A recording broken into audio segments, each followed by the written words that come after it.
하나님의 말씀은 요한계시록 4장 5절, 6절 두 구절만 우리 다 같이 한 목소리로 읽겠습니다. 요한계시록 4장 5절, 6절 읽겠습니다. 보좌로부터 번개와 음성과 우레소리가 나고 보좌 앞에 켠 등불 7이 있으니 이는 하나님의 7 영이라. 보좌 앞에 수정과 같은 유리 바다가 있고 보좌 가운데와 보좌 주위에 4 생물이 있는데 앞뒤에 눈들이 가득하더라. 아멘. 지난 시간에 우리는 24장로에 대하여 생각을 해보았습니다. 4 생물이 모든 피조물을 대표하듯이 24장로는 모든 구원받은 구약과 신약의 성도들을 대표한다고 말씀을 드렸습니다. 오늘은 하늘 보좌의 앞의 모습이 어떠한가 라고 하는 제목을 가지고 여러분들과 잠시 은혜를 나누길 원합니다. 하늘 보좌의 앞의 모습이 어떠한가? 저와 여러분들은 계시록의 첫 번째 환상이 지상교회를 다루고 있다는 것을 일찍이 살펴보았습니다. 그리고 우리는 지금 두 번째 환상 가운데 와 있습니다. 두 번째 환상은 전체적으로 어떤 내용입니까? 인과 나팔과 대접 심판으로 인해서 결국 하나님께서 세상을 점진적으로 심판하실 것이다 라고 하는 것이 두 번째 환상이라고 말씀을 드렸습니다.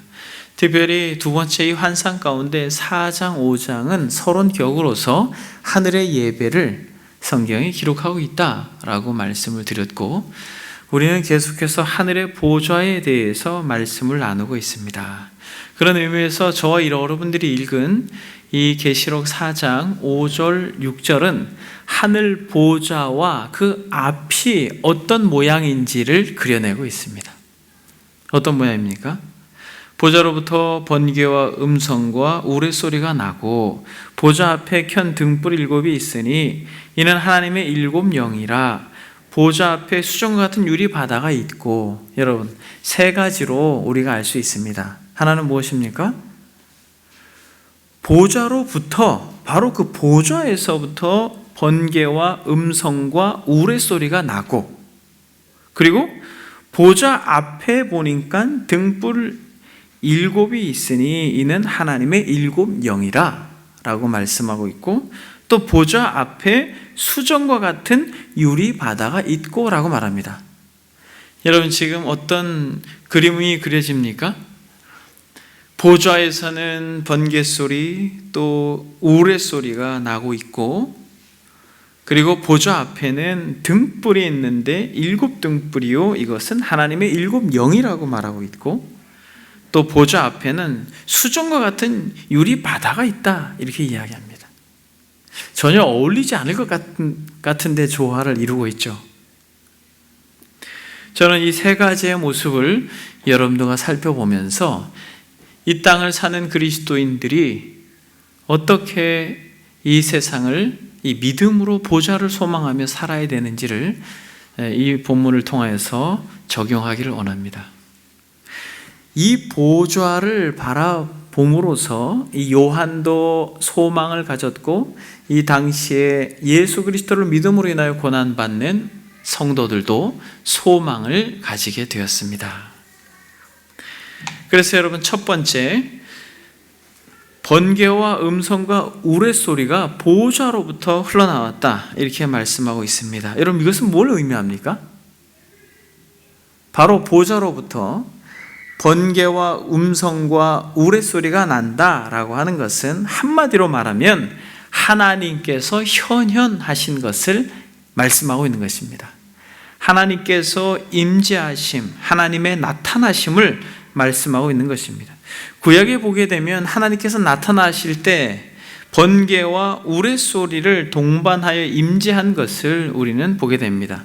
특히 시내산에서 하나님께서 10계명을 선포하시는 장면에서 출애굽기 19장에 보면 셋째 날 아침에 우레와 번개와 빽빽한 구름이 산 위에 있고 나팔 소리가 매우 크게 들리니 진중에 있는 모든 백성이 다 떨더라. 10계명을 받을 그때에 동일하게 우레와 번개와 같은 빽빽한 구름이 산 위에 있어서 나팔 소리와 함께 하나님이 임재함으로 모든 백성들이 떨었다라고 성경은 이야기합니다. 출애굽기 20장 18절에도 뭇 백성이 우레와 번개와 나팔 소리와 산의 연기를 본지라 그들이 볼 때에 떨며 멀리 서서라고 말합니다. 그러니까 굉장히 두려운 장면이죠. 번개가 있고 또 우레가 있고 라고 하는 하나님의 그 분명한 심판의 내용, 현현하심으로 드러내시는 심판의 모습을 그렇게 묘사하고 있는 것입니다. 이런 하나님의 현현은 바로 이 둘째 환상 가운데 임할 하나님의 심판을 말하고 있는 것이에요. 앞으로 우리가 살펴보겠습니다만 일곱째 인심판, 나팔 심판, 대접 심판 모두 다 이 세 심판 중에 일곱 번째에 어떤 일이 벌어지냐면 동일하게 8장 5절에 보게 되면 천사가 향로를 가지고 제단에 불을 담아서 땅에 쏟음에 우레와 음성과 번개와 지진이 나더라 이렇게 기록하고 있습니다. 이게 계시록 8장 5절 말씀입니다. 그럼 여러분 11장 19절을 한번 찾아보겠습니다. 11장 19절은 나팔 심판인데 이렇게 말합니다. 이에 하늘에 있는 하나님의 성전이 열리니 성전 안에 하나님의 언약궤가 보이며 또 번개와 음성들과 우레와 지진과 큰 우박이 있더라 이렇게 말씀하고 있습니다. 그리고 16장 17절 18절을 한번 보겠습니다. 16장 17절 18절에도 일곱째 천사가 그 대접을 공중에 쏟음에 큰 음성이 성전에서 보좌로부터 나서 이르되 이르게 되었다 하시니 번개와 음성들과 우레소리가 있고 또 큰 지진이 있어 얼마나 큰지 사람이 땅에 있어 온 이래로 이같이 큰 지진이 없었더라 라고 말씀하고 있습니다. 그러니까 지금 보좌로부터 무엇이 임한다라는 것이에요? 하나님의 심판이 임한다라는 것입니다.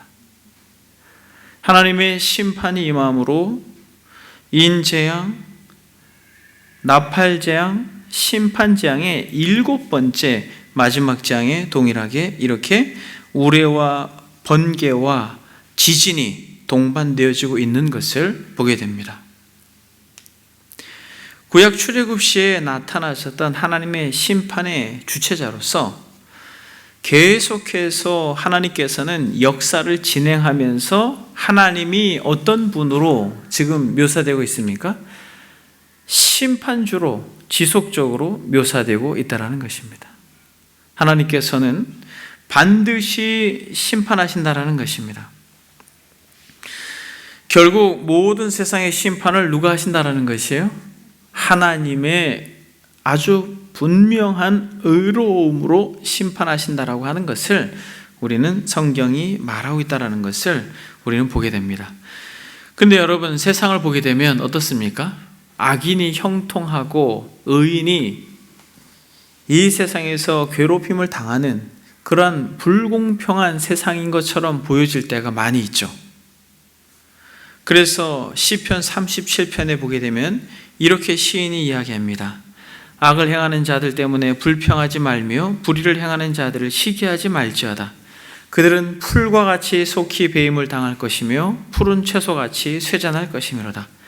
진실로 악을 행하는 자들은 끊어질 것이나 여호와를 소망하는 자들은 땅을 차지하리로다. 잠시 후에는 악인이 없어지리니 내가 그곳을 자세히 살필지라도 없으리로다. 그러나 온유한 자들은 땅을 차지하며 풍성한 화평으로 즐거워하리로다 라고 시인이 노래하고 있습니다. 악인의 형통함으로 불평하는 젊은이들을 향하여서 하나님께서 반드시 공의로 심판하실 것이다 라고 말씀하며 잠시 후에는 악인이 없어지리니 내가 그것을 자세히 살피지라도 없으리라 그렇게 노래하고 있는 것입니다. 요한은 보좌로부터 번개와 음성과 우레소리가 나고 라고 하는 걸 기록할 때에 시편 73편을 생각할 수 있었을 것입니다. 여러분 한번 시편 73편을 한번 보겠습니다. 시편 73편에는 악인의 형통함으로 인하여서 거의 실족할 뻔한 사람의 이야기를 다루고 있습니다. 시편 73편에 보면 아삽의 시가 나오는데 하나님이 참으로 이스라엘 중 마음이 정결한 자에게 선을 행하시나 나는 거의 넘어질 뻔하였고 나의 걸음이 미끄러질 뻔하였으며 이는 내가 악인의 형통함을 보고 오만한 자를 질투하였음이로다. 그들은 죽을 때에도 고통이 없고 그 힘이 강건하며 사람들이 당하는 고난이 그들에게 없고 사람들이 당하는 재앙도 그들에게 없나니 그러므로 교만이 그들의 목걸이요 강포가 그들의 옷이며 살찜으로 그들의 눈이 솟아나며 그들의 소득은 마음의 소원보다 많으며 그들은 능욕하여 악하게 말하며 높은 데서 거만하게 말하며 그들의 입은 하늘에 두고 그들의 혀는 땅에 두루 다리도다. 그러므로 그의 백성이 이리로 돌아와서 잔에 가득한 물을 다 마시며 말하기를 하나님이 어찌할리야 지존자에게 지식이 있으랴 하는도다. 볼지어다 이들은 악인들이라도 항상 편안하고 재물은 더 불운하도다. 내가 내 마음을 깨끗하게 하며 내 손을 씻어 무지하다 한 것이 실로 헛되도다. 나는 종일 재난을 당하며 아침마다 징벌을 받아도다. 내가 만일 스스로 이르기를 내가 그들처럼 말하리라 하였더라면 나는 주의 아들들의 세대에 대하여 악행을 행하였으리라. 내가 어쩌면 이를 알까 하여 생각한즉 그것이 내게 심한 고통이 되었더니 17절 하나님의 성소에 들어갈 때에야 그들의 종말을 내가 깨달았나이다. 여러분, 이 시인이 하나님의 성소에 들어갈 때에야 그들의 종말을 내가 깨달았다라고 말할 때 여기서 성소라고 하는 것을 다르게 묘사하면 하나님의 보좌로 나아갈 때야 그들의 결국 그들의 종말을 내가 깨달았다라고 말합니다. 여러분, 지금 보니까 교만이 그들의 목걸이요 강포가 그들의 옷이며 살찜으로 그들의 눈이 솟아나며 그들의 소득은 마음의 소원보다 많다라고 말하는 이 악인의 형통함을 보면서 괴로워했던 시대가 언제입니까? 오고 오는 모든 세대가 이 시인이 이것을 기록할 당시에도 악인이 형통하고 불의한 자가 승승장구하고 우상 숭배자들이 그렇게 배부르게 먹고 마시는 그런 세대가 가장 극적으로 드러났던 시대가 어느 시대입니까? 바로 요한계시록 기록됐던 그 시대라는 것이에요.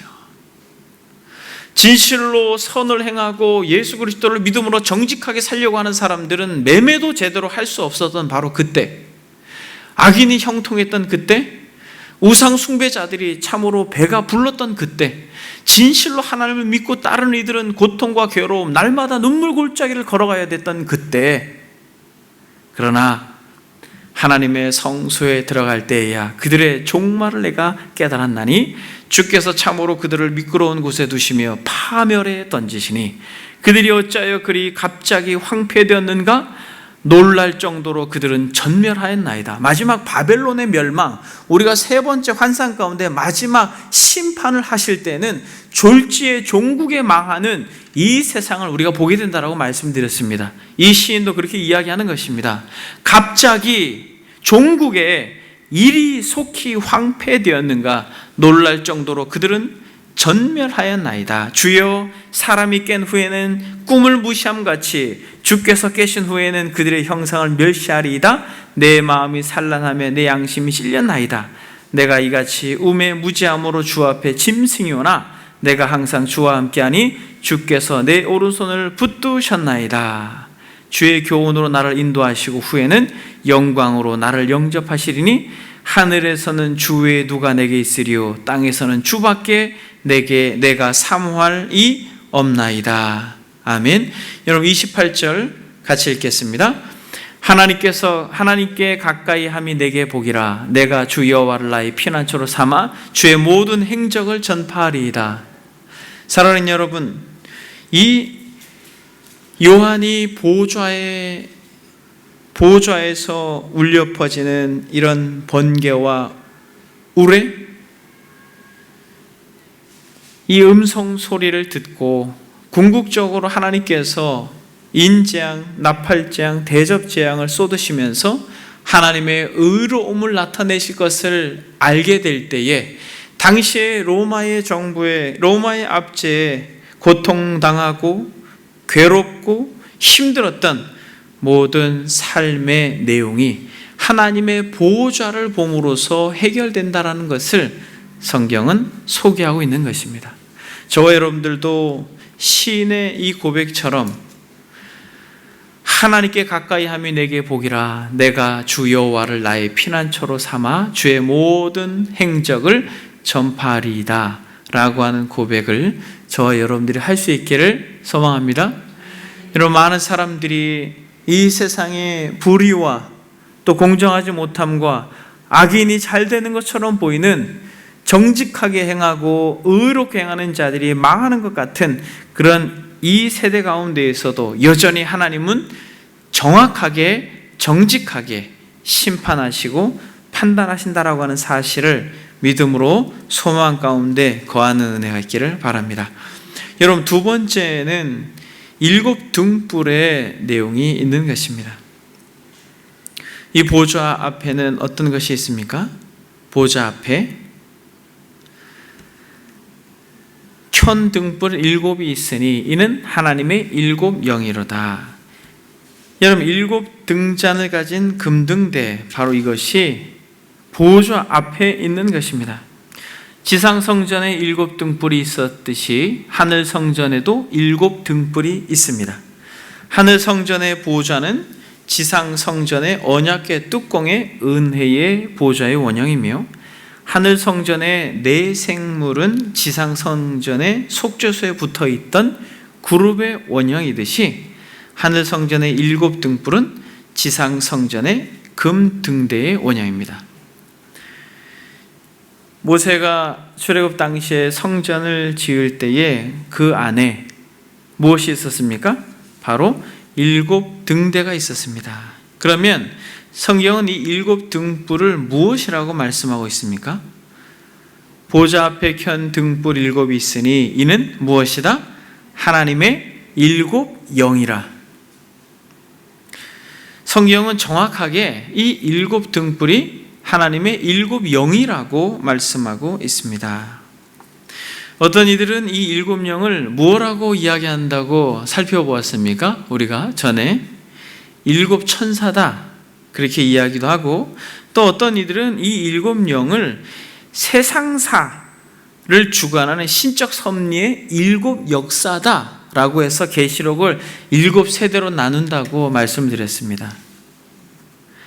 그러나 우리가 일찍이 살펴본 대로 이 7 영은 무엇을 말씀한다라고 하는 것이에요? 바로 성령님의 다양한 사역을 의미한다라고 우리가 일찍이 살펴본 바 있습니다. 여러분, 계시록 1장을 한번 보겠습니다. 계시록 1장 4절 5절에 보게 되면 같이 한번 읽어보겠습니다. 계시록 1장 4절 5절 시작.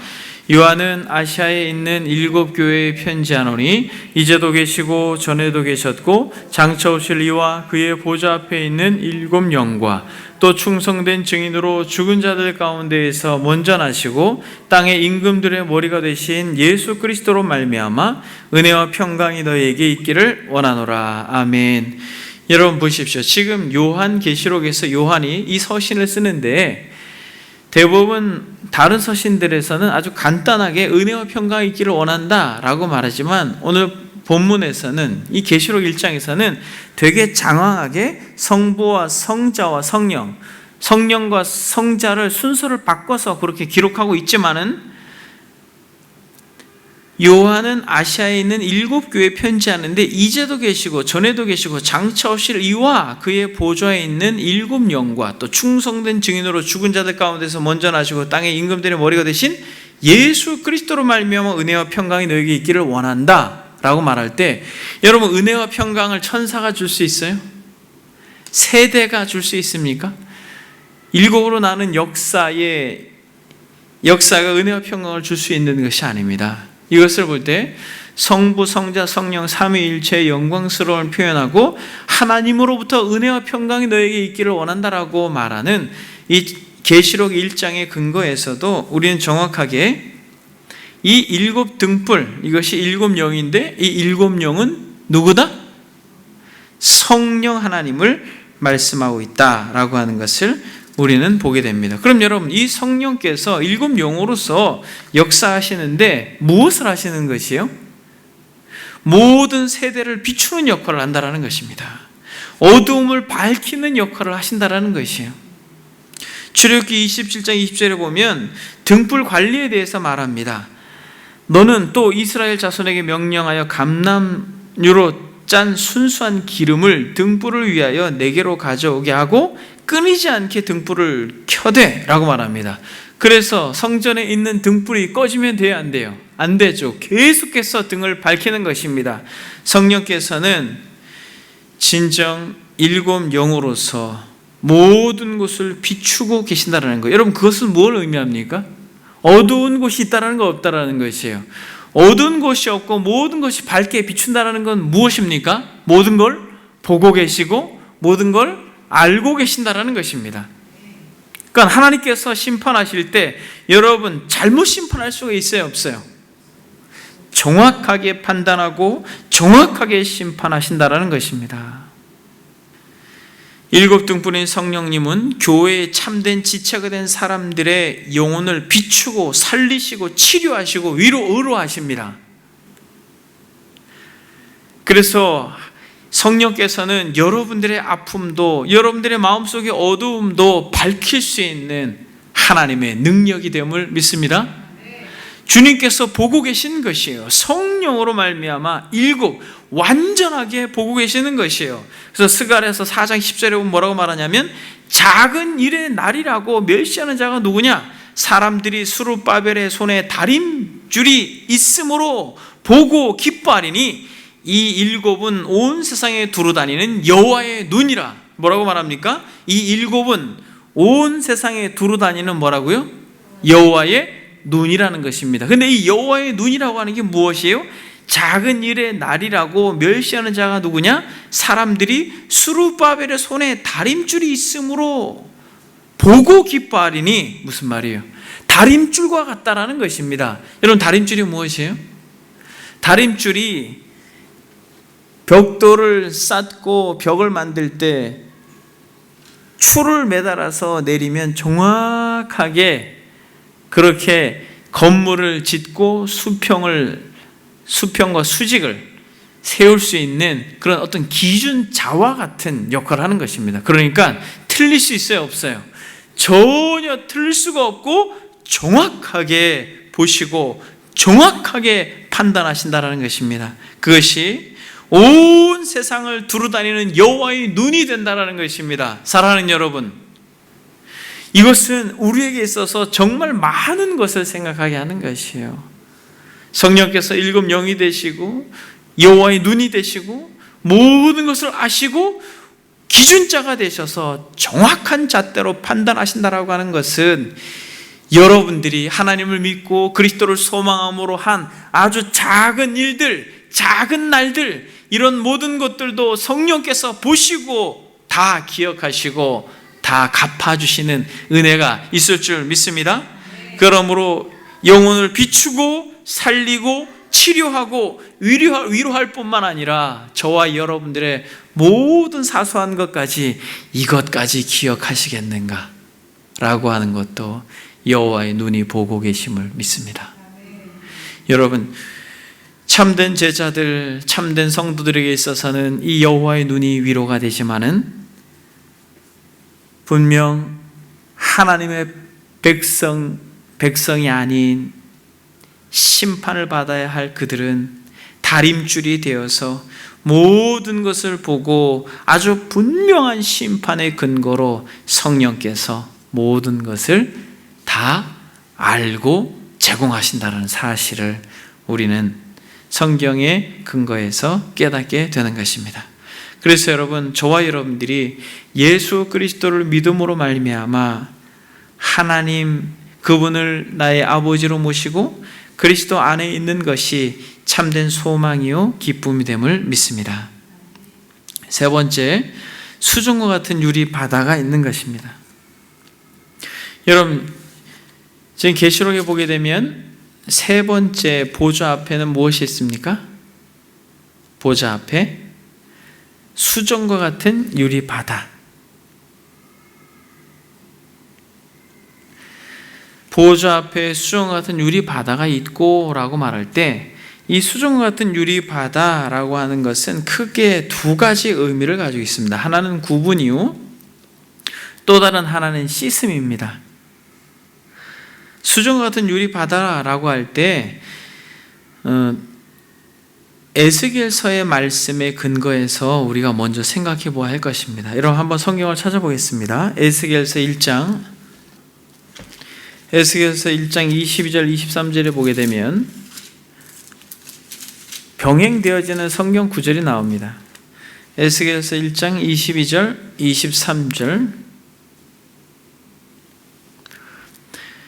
그 생물의 머리 위에는 수정 같은 궁창의 형상이 있어 보기에 두려운데 그들의 머리 위에 펼쳐져 있고 그 궁창 밑에 생물들의 날개가 서로 향하여 펴 있는데 이 생물은 두 날개로 몸을 가렸고 저 생물도 두 날개로 몸을 가렸더라.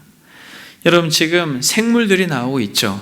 우리가 네 생물을 살펴볼 때에 함께 보았던 성경이 에스겔서입니다. 근데 여기서 보게 되면 뭐라고 표현하고 있습니까? 그 생물의 머리 위에는 수정 같은 궁창의 형상이 있어 보기에 두려운데 그들의 머리 위에 펼쳐져 있고 그 궁창 밑에 생물의 날개가 서로 향하여 펴 있는데 무슨 말입니까, 여러분? 궁창이라고 하는 것이 뭘 의미하는 것처럼 보입니까? 경계를 나누고 있는 것처럼 보이죠. 창세기에 보면은 궁창이 나오는데 궁창은 윗물과 아랫물로 구분되어지듯이 구분을 하고 있는 것처럼 그렇게 보여지고 있습니다. 그래서 결국에는 이 수정과 같은 궁창, 이것이 수정과 같은 유리바다라고 하는 것으로 병행되어져서 설명되어지는 것입니다. 그러니까 경계를 구분하고 있는 것이에요. 무슨 경계냐면 감히 하나님 앞으로 나아갈 수 없는 참으로 거룩하고 위대한 분이시다라고 하는 것을, 하늘의 보좌가 그렇게 영광스럽다라고 하는 것을 성경이 이야기하는 거예요. 내 생물이라 할지라도 하나님을 수종드는 그런 귀한 이 천사들이라 할지라도 감히 하나님의 보좌 앞으로 나아갈 수 없는 아주 분명한 구분선이 있다는 것입니다. 그래서 이 수정과 같은 유리바다라고 할 때 첫 번째 무엇을 생각해야 된다고요? 경계를 생각해야 된다라고 말합니다. 구분, 하나는 구분되어진 것이에요. 넘어설 수 없는 것입니다. 근데 여러분 여기서 궁극적으로 많은 해석가들이 수정과 같은 유리바다라고 말할 때는 무엇을 말합니까? 수정과 같은 유리바다, 매튜 풀이라고 하는 청교도 목사님은 이 본문을 이렇게 주석합니다. 이건 역시 바다, 즉 물로 가득 찬 물동이가 있었던 성막 혹은 성전을 암시한다. 그것은 아론과 그의 아들들이 자신들의 손과 발 그리고 희생제물을 씻기 위한 것이었다.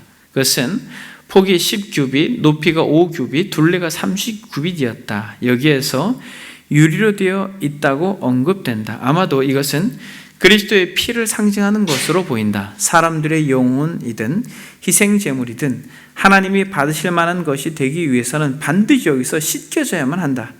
여기에 유리바다와 관련되어 다른 해석들도 많이 있지만 그러나 내가 볼 때 이러한 해석이 가장 가능성이 높아 보인다. 왜냐하면 성전의 바다의 용도가 그리스도 안에서 온전히 성취되었기 때문이다. 여러분 여기서 바다라고 하는 것을 뭐라고 말하고 있습니까? 물두멍을 말하고 있는 것이죠, 여러분.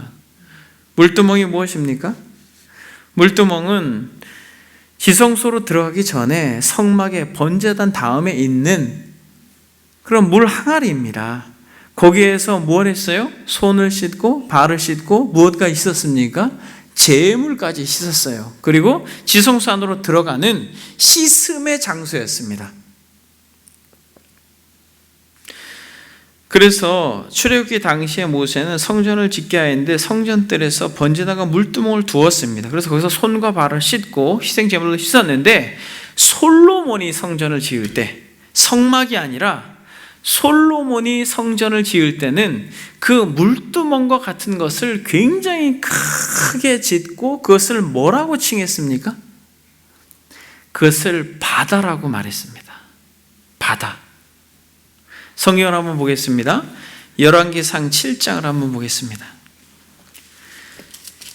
열왕기상 7장 23절 26절을 보게 되면 또 바다를 부어 만들었으니 그 직경이 10규빗이요 그 모양이 둥글며 그 높이는 5규빗이요 주위는 30규빗 줄을 두른 만하며 그 가장자리 아래에서 돌아가며 박이 있는데 매 규빗에 10개씩 있어서 바다 주위에 둘렀으니 그 박은 바다를 부어 만들 때에 2줄로 부어 만들었으며 그 바다를 소 12마리가 바쳤으니 셋은 북쪽을 향하였고 셋은 서쪽을 향하였고 셋은 남쪽을 향하였고 셋은 동쪽을 향하였으며 바다를 그 위에 놓았고 소의 뒤는 다 안으로 두었으며 바다의 두께는 한 손 너비만 하고 그것에 가는 백합화의 양식으로 잔가와 같이 만들었으니 그 바다에는 2000밭을 담겠더라. 여러분, 여기서 바다가 무엇입니까? 이 바다가 바로 계시록에서 말하는 바다라는 것이에요. 계시록에서 말하는 이 바다도 지중해와 같은 바다예요. 여러분, 갈릴리와 같은 바다입니다. 지금 여기서 말할 때의 바다도 씨, 영어로 말하면 씨예요. 바다를 말하는 것이에요. 근데 이 바다라고 하는 이 칭함을 받은 물건이 뭐냐는 거예요. 물두멍과 같은 성전 앞에 큰 물 항아리를 둔 것입니다. 근데 여러분, 이 물 항아리가 얼마나 커요? 직경이 몇 규빗이라고 말하고 있습니까? 직경이 10규빗이에요. 여러분, 통상적으로 이스라엘 백성들에게 규빗은 2가지 종류의 규빗이 있었습니다. 하나는 보통적으로 일반적으로 하는 규빗이에요. 일반적으로 하는 규빗은 어느 정도입니까? 보통 규빗은 이 팔꿈치에서 이 손끝까지, 그래서 45.6cm, 약 그렇게 된다고 합니다. 그런데 또 다른 규빗이 있었어요. 무엇이냐면 왕실에서 사용되었던 왕실 규빗이 있습니다. 그것은 약 52.3cm입니다. 에스겔이 성전을 질 때 손바닥 크기만큼 하나를 더 붙여서 잰 것을 의미해서 왕실 규빗이라고 말해요. 그러니까 52.3cm로 우리가 봐야 되겠죠. 왕의 이 성전을 지금 솔로몬이 만들고 있기 때문에, 그래서 약 대략 50cm라고만 해도 여러분, 이 직경이 몇 미터입니까? 5m죠. 10규빗이라고 하면 이런 5m가 되면 얼마나 큽니까? 5m가. 그게 마치 잔의 지름이에요. 5m, 이게 1m 정도 되면 저기서부터 이 정도 되겠죠. 5m가. 그거를 직경이기 때문에 그거를 이렇게 둘러낸 것입니다. 그래서 거기에 물이 얼마나 담긴다고 말하고 있어요? 2000밭이라고 말합니다. 2000밭. 여러분, 밭이라고 하는 것은 단위예요. 1밭이 몇 리터가 들어가냐면 22리터가 들어갑니다. 그러면 2000밭은 몇 리터예요? 굉장히 많은 양의 물을 그렇게 성전 앞에서 담아내는 것이죠. 이것을 바다라고 말하는 것입니다. 그러니까 여러분, 수정 같은 유리바다라고 말할 때 1차적으로 적지 않은 성경 해석가들이 뭐라고 말합니까? 이 지성소로 들어가기 전에의 이 물두멍이라고 말하는 것이에요. 그러니까 막 보좌 앞에 바다가 쫙 펼쳐져 있고 이렇게 생각하는 것은 조금 무리가 되겠죠? 이와 마찬가지로 이 바다에서 지금 무엇을 하는 것입니까? 이 바다에서 씻는 것을 하는 것이죠. 박윤선 박사님은 이 본문을 이렇게 해석합니다.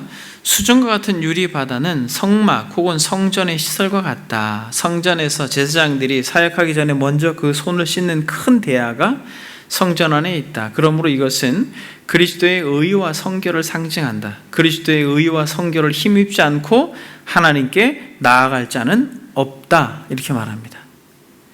매튜헤니 목사님도 이렇게 말합니다. 성전에 물로 채워진 큰 녹그릇이 있었다. 그 녹그릇의 물로 제사장들이 하나님을 섬기러 들어갈 때 손을 씻었다. 이것을 바다라고 불렀다. 그와 마찬가지로 교회에서도 정결하게 하기 위한 노대야가 바로 주 예수 그리스도의 피다.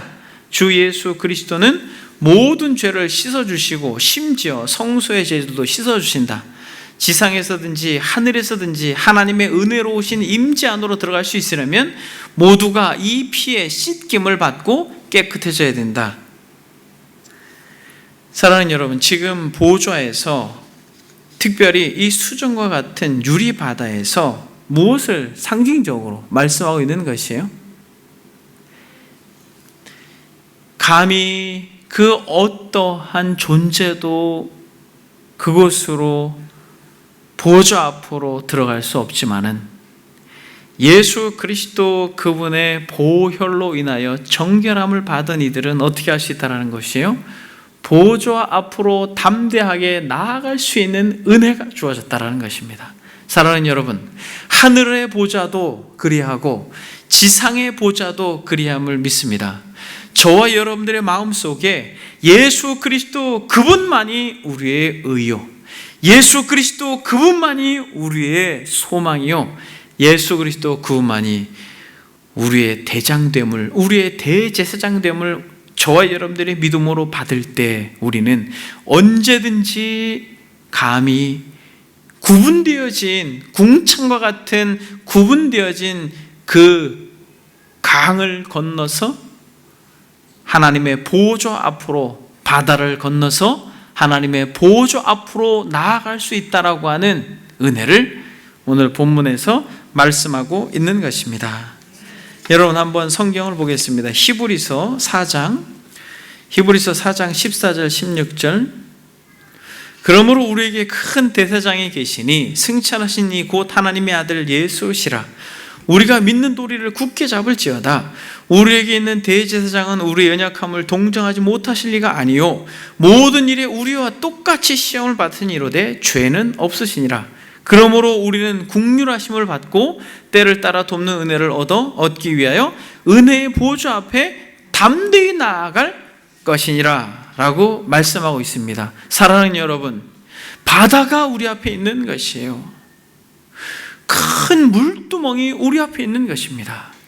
언제든지 그 물두멍에서 씻기만 한다면 우리는 과감하게 하나님의 보좌 앞으로 당당하게 나아갈 수 있는 특권이 주어진 자들이라는 것을 우리가 믿음으로 소망할 수 있길 바랍니다.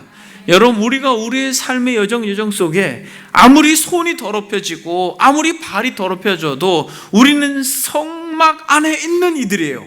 성막 안에 있는 이들은 손과 발을 씻고 언제든지 지성소 안으로 들어가 하나님의 영광 가운데, 그 보좌 가운데 한영원 은혜를 이 땅에서도 누리고 맛볼 수 있는 귀하고 복된 인생들임을 믿습니다. 이것이 우리에게 펼쳐진 보좌의 영광스러움입니다. 여러분, 지금 우리가 살펴본 이 하늘 보좌의 배경에서 무엇을 알 수 있어요?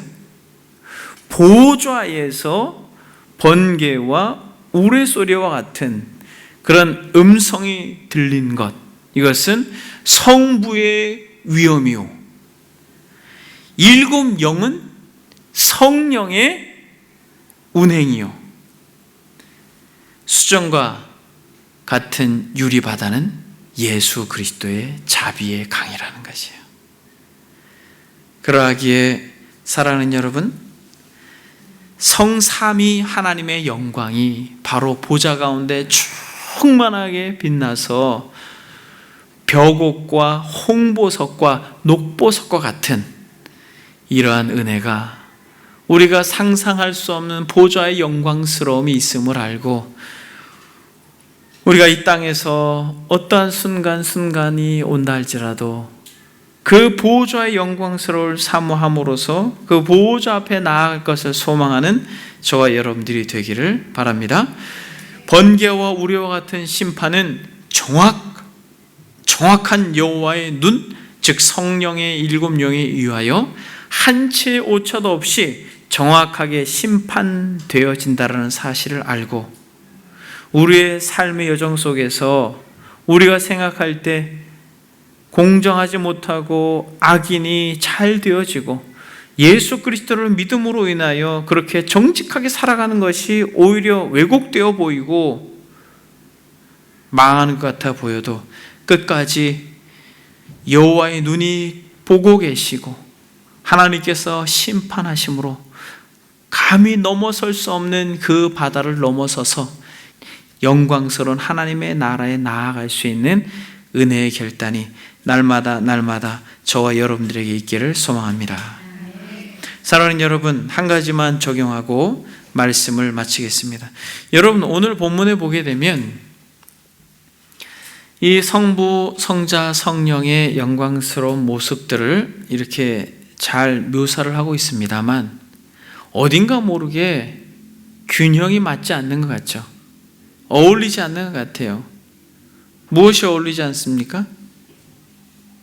조화가 되어지지 않는 것 같아요. 어떻게 조화가 되어지지 않는 것 같습니까? 번개와 음성과 우레소리는 어때요? 요란하죠. 시끄러울 것 같아요. 그런데 보니까 등불이 켜 있고 7 영이 있는데 수정과 같은 유리 바다가 있어요. 바다가 있는데 유리 바다는 어때요? 투명하고 반질반질하잖아요. 큰 우레가 있으면 거기서 파동이 생기고 마치 소리에 의해서 바다에 이 풍랑이 있는 것처럼 바다가 일렁거려야 될 것 같은데 바다가 어때요? 조용한 유리 바다와 같은 것이에요. 여러분, 이해되어질 수 없는 것들. 지금 여러분 초대교회 당시에 이 요한의 서신을 받아야 했던 소아시아 7교회는 이해되어질 수 없는 상황과 환경이 계속해서 진행이 되어지는 것이에요. 하나님을 믿고 소망하지만은 정직하게 그리스도로 인하여서 그렇게 살기를 원하지만 생각했던 대로 안 되는 것이에요. 오히려 핍박을 받고 오히려 환난 가운데 있습니다. 그러나 놀라운 것은 이 모든 것이 궁극적으로 어디에서 다 밝혀지게 되는 것이에요? 보호자에서 다 드러나게 되는 것입니다. 그래서 우리가 살펴본 시편의 기자처럼 성전에 들어갈 때에만 종국이 그들이 어떻게 될지, 그들이 어떻게 망할지, 그들이 어떻게 종국에 멸망할지를 보게 되고, 그러므로 여호와의 면전 앞에서 여호와를 경외하는 것이 진정한 복이라고 고백했던 시인과 같이 우리도, 저와 여러분들도 이 땅을 살아갈 때 이렇게 모순되어지고 도무지 어울리지 못할 것 같은 것들이 공존하고 있는 이 세상을 바라볼 때에 궁극적으로 하나님의 나라에 가서 우리가 이해되어지지 못하고 우리가 도무지 감당할 수 없었던 많은 문제와 사건들이 그 나라에서 다 이해되어지고 결국 그것이 오히려 보호자에 계신 하나님께 찬양함과 경배함으로 나아가는 분명한 이유가 되리라고 믿습니다. 이와 마찬가지로 저와 여러분들의 삶 속에서 불합리하고 악인의 형통하는 것과 같은 상황에서도 하나님께서 궁극적으로 모든 것을 아름답게 질서 있게 회복하시고 깨닫게 하시고 모든 것들이 다 이해되어 찬양의 제목이 되는 그날까지 저와 여러분들이 어린 양의 보혈을 의지하면서 끝까지 믿음으로 전진하는 하나님의 백성들이 되기를 주의 이름으로 축복합니다. 이 시간 다 같이 기도하겠습니다.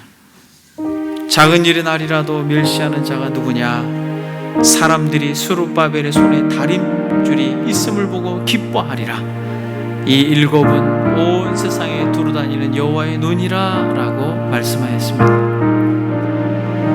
여러분, 우리가 작은 일이라도 또 작은 말, 작은 행동이라도 결국엔 하나님께서 여호와의 눈으로 정확하게 보시고 다림줄이 되어 진정 믿음으로 사는 이들에게 기쁨이 될 것이다라고 약속하고 있는 것처럼 사랑하는 여러분, 들은 말씀을 생각하면서 하나님 아버지 영광스러운 보호자의 은혜를 우리 가운데 날마다 허락해 주셔서 성삼위 하나님의 그 무한한 자비와 공률하심, 그 완전한 은혜를 우리 가운데 허락해 주옵소서. 들은 말씀 생각하면서 다 같이 하나님 앞에 기도하겠습니다. 기도합니다.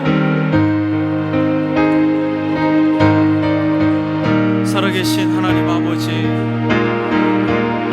우리에게 하나님 앞에 예배를 드릴 때마다 그 보호자의 영광 가운데, 그 은혜 가운데 우리를 이끌어주시고 인도해 주신 은혜에 감사를 드립니다. 살아가는 권속들 심령 속에 참으로 이해되어지지 않는 부분, 아버지 하나님이여 혼합되어지고 어그러진 부분, 아버지 하나님이여 정말 당시의 초대교회의 성도들처럼 믿음을 지키고 예수 그리스도를 소망하지만은 결국에는 죽음이요, 결국에는 굶주림이요, 결국에는 핍박이요, 그것으로 인하여서 고통하는 이들에게 이 보호자의 영광스러움을 보고 그 보호자의 은혜를 보고 아버지여 그들의 마음 가운데 소망이 되었던 하나님의 은혜가 아버지 하나님 우리도 이 땅을 살면서 모순되어지고 어그러지고 불합리하고 불공평한 모든 것들 속에서도 끝까지 믿음으로 승리하며 하늘의 보호자 가운데 나아갈 것을 소망하며 끝까지